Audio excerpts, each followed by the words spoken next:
আবহাওয়া নিয়ে নতুন পূর্বাভাস দিল আবহাওয়া অধিদপ্তর।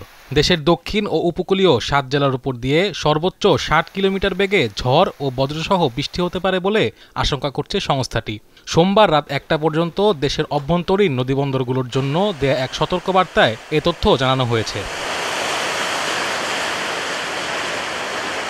পূর্বাভাসে বলা হয়, খুলনা, বরিশাল, পটুয়াখালী, নোয়াখালী, কুমিল্লা, চট্টগ্রাম ও কক্সবাজার জেলার উপর দিয়ে দক্ষিণ অথবা দক্ষিণ পূর্ব দিক থেকে ঘন্টায় ৪৫ থেকে ৬০ কিলোমিটার বেগে অস্থায়ীভাবে দমকা হাওয়া অথবা ঝোড়ো হাওয়া বয়ে যেতে পারে।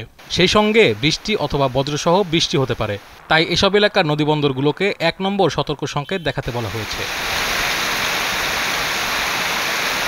এদিকে আবহাওয়া অফিসের অপর এক বিজ্ঞপ্তি অনুযায়ী দেশের সব বিভাগে অস্থায়ীভাবে দমকা হাওয়া সহ বিদ্যুৎ চমকানো ও হালকা থেকে মাঝারি ধরনের বৃষ্টি অথবা বজ্রসহ বৃষ্টির পূর্বাভাস রয়েছে।